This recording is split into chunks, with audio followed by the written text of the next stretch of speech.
Танылган язучыларның иҗатлары белән таныштыру, китап укуга кызыксыну уяту. Балалар үзәк китапханәсендә балалар һәм яшүсмерләр китабы атнасы узды.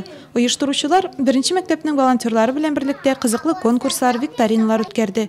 Балалар язучының хикәяләрен яттан сөйләде, кызыклы сценкалар күрсәтте. Тогда его услышал один из татаринов, позвал всех на помощь. Все побежали с собаками и поймали беглецов. Сегодня я пересказала его произведение «Кавказский пленник». Бүген мин «Кавказский пленник» дигән хикәя сөйләдем. Мин бу язучының бик күп әсәрләрен беләм. Алар мине укыган саен шатландыра. Ничә кат укысам да беренче тапкыр кебек тоела. Лев Николаевич Толстой иҗаты миңа бик ошый. Бу чаралар белән бер рәттән китапханәдә 3 номинациядә мин кабат Толстойны ачам дип исемләнгән конкурс үтте. Ул бөек язучының 190 еллыгына багышланды. Наехал царь Петр I на мужика в лесу. Мужик дрова рубит. Царь говорит: Божья помощь, мужик. Мужик говорит: и то мне нужна Божья помощь. Проходят дни весенних каникул.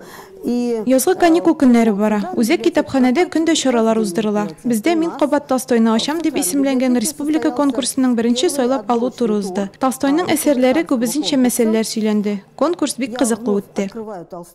Тамашачылар урынында укытучылар, әти-әниләр, алар балаларына мораль ярдәм күрсәтергә килде. Мы безумно рады, что попали на это праздничное мероприятие. Без бу бәйрәм чарасына эләгүебезгә бик шат. Балалар бик яхшы чыгыш ясады. Катнашучылар күп булды. Алар бөек рус классигының әсәрләрен сәнгатьле, матур итеп сөйләде.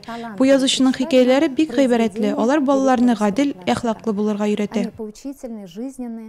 Бу көннәрдә китап укучыларга үзләренең иҗади сәяхәтләрен күрсәтергә мөмкинлек бирелде. Китапханә хезмәткәрләре һәм балалар тырышлыгы ярдәмендә китап атнасы чын бәйрәмгә әверелде.